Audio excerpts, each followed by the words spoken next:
வணக்கம், நான் உங்கள் ஜெகதீஷ் பேசுகிறேன். தயவு செஞ்சு எல்லா பேருமே இந்த வீடியோ வந்து ஷேர் பண்ணிட்டு பாருங்கள். இன்றைக்கி நான் எங்கே இருக்கேன்னு பார்த்தீங்கன்னா, மதுரை மாவட்டம் பேரையூர் தாலுகா கீழே இருக்கிற அத்திப்பட்டிலேருந்து சம்பளபுரத்துக்கு போகிற ரோட்டில் இருந்து தான் இப்போ நான் பேசிக்கிட்டு இருக்கேங்க.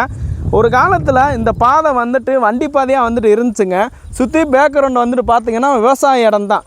அத்திப்பட்டிலேருந்து சம்பளபுரத்துக்கு ரொம்ப முக்கியமான ஒரு குறுக்கு வழிச்சாலைங்க. அது மட்டும் இல்லாமல் சம்பளபுரத்துலேருந்து சேடப்பட்டிக்குமே வந்துட்டு போய்க்கலாம் இதே ரோட்டில். அத்திப்பட்டி கிராமமும் ஓரளவு வந்துட்டு பெரிய கிராமம் தாங்க. அதே அளவு தான் சம்பளபுர கிராமமுமே வந்துட்டு பெரிய கிராமம் தான். ரெண்டு கிராமங்களுமே வந்துட்டு கொஞ்சம் பெரிய கிராமம் தாங்க. இந்த ரெண்டு கிராமத்தை இணைக்கக்கூடிய வகையில் தான் இந்த ரோடு வந்துட்டு இருக்குங்க. அத்திப்பட்டிலேருந்து சம்பளபுரம் போகிற வரைக்கும் இந்த ரோட்டோடைய லெஃப்ட் சைடு ரைட் சைடு ரொம்ப வந்துட்டு டேமேஜாக இருக்குங்க. உண்மையிலே வந்துட்டு மனசுக்கு ரொம்ப ஒரு கஷ்டமாக வந்துட்டு இருக்குங்க. அத்திப்பட்டிலேருந்து சம்பளபுரத்துக்கு இது ஒரு முக்கியமான ஒரு குறுக்கு வழி சாலைங்க. அந்த காலத்திலேருந்து இப்போ வரைக்கும் வந்துட்டு இந்த சாலையை வந்துட்டு பயன்படுத்திக்கிட்டு இருக்காங்க. அது மட்டும் இல்லாமல் சுற்றி இருக்கிற மக்களுமே வந்துட்டு விவசாயத்துக்காக வந்துட்டு பயன்படுத்திக்கிட்டு இருக்காங்க.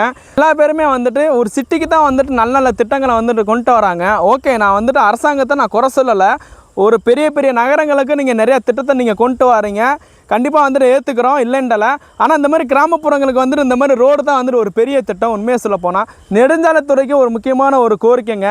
தயவு செஞ்சு இந்த ரோடை வந்துட்டு சரி பண்ணி கொடுங்க. அதை தான் நாங்கள் வந்துட்டு முக்கியமான ஒரு கோரிக்கையாக வந்துட்டு வைக்கிறோம். கிராமப்புறங்கள் தாங்க இன்றைக்கி வந்துட்டு இந்தியாவில் வந்துட்டு முக்கியமான ஒரு முதுகெலும்பு. ஸோ தயவு செஞ்சு கொஞ்சம் முன் வந்து இந்த ரோடை வந்துட்டு சரி பண்ணி கொடுங்க. இதே மாதிரி வேறு ஒரு வீடியோவில் சந்திப்போம். நன்றி, வணக்கம்.